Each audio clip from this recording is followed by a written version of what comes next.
Welcome to the Jill on Money Show. It's Sunday, January 2nd, and we are here answering your financial questions, and there are tons of them. Mark says the inbox bulging towards the end of the year and to start the new year. If you want to get the new year off on a fresh footing, maybe that means asking the question that you've been thinking about for a while. All you need to do is go to jillonmoney.com. That's our website, and click on the contact button. And even better, if you want to come on the air with us, just say, I want to come on the air, and Mark will do all the rest. It's very easy to do. Today, we are talking to Ryan in Philadelphia. Hi, Ryan. How can we help you out? So basically, my wife and I just kind of started on our journey to financial independence, and we're just kind of wondering what our priorities should be, kind of the order of operation of things as we're kind of contributing to retirement, building our emergency fund, paying off student loans. And I'm wondering if we should focus a little on all those things or just focus on one of those things and kind of put all our effort into one. That is a great question. Let's talk a little bit about the student loans. How much do you have outstanding, and at what interest rate? So I have $17,000 worth of student loans, and those are kind of split up into 7 different loans, and 2 of those are at 6.8%, about 2,000 of that 17,000, and the rest are around a 3.5%. And how much have you saved already towards your emergency reserve? A little under 7,000 right now. That's great. What's your target for your emergency reserve fund? So I'm thinking just for now, a 3-month reserve. So my goal is to be about $12,000. Mm-hmm. How much are you putting into your retirement accounts? So my wife is contributing 7% of her income, and I'm contributing about 3.5% of my income right now, which is we're both contributing a little bit over what our employer matches. So is your employer match 6 and hers at 3? Hers is 6 and mine is 3. Okay, got it. Here's what I would do. Just for the time being, I would go just put the money into the match level. So do 3 and 6.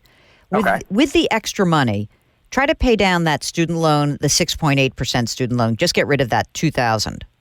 Okay.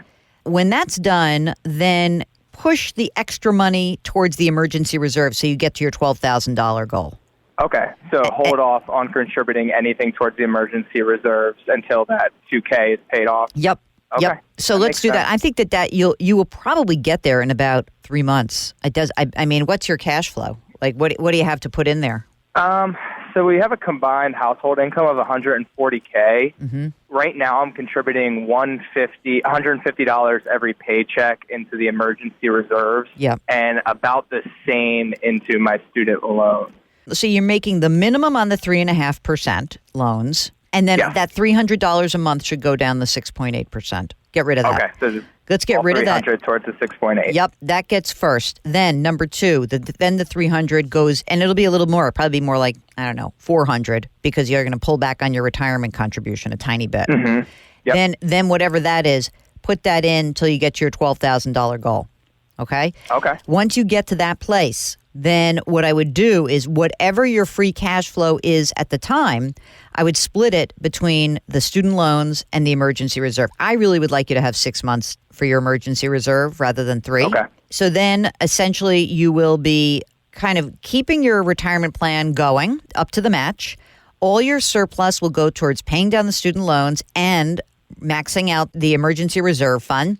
When that happens, then you can take all of the surplus and you don't even have, I'm more concerned with the emergency reserve fund than paying off the 3.5%. Oh, okay. Just so you know.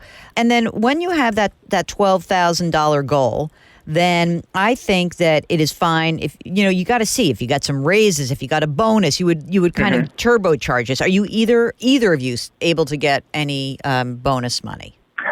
She has quarterly bonuses. So that is definitely a lump sum, and then I'm due for a little bonus in September. So that may be the time where, let's look at this in September. If you get the bonuses, if you've gotten the money, and you can basically eradicate a big chunk of the student loan, fund the emergency reserve, then you can start cranking up on your retirement. How old are you guys? We're 27. Yeah, I think this will be great. Honestly, in a year, you'd probably be putting 10% and 10% into your retirement accounts, and everything else is going to be really buttoned down. I think this is a great game plan. Are you seeking financial independence like Ryan? I feel like everyone is. If you want to figure out the key to your financial independence, we may be able to help you along. We may be able to coach you. Just go to the website, JillOnMoney.com, and click the contact button. Now, I know for a lot of you, you're heading back into the office or heading back to work, even if you're working from home tomorrow. Have a easy time readjusting. That's what I hope for you. Especially if you've taken some time off, it's very tough to just bound right back into your work life. Lift someone up. It'll make that person feel better. It'll make you feel better. Grit, growth, grace. We'll talk to you tomorrow. Thanks for listening.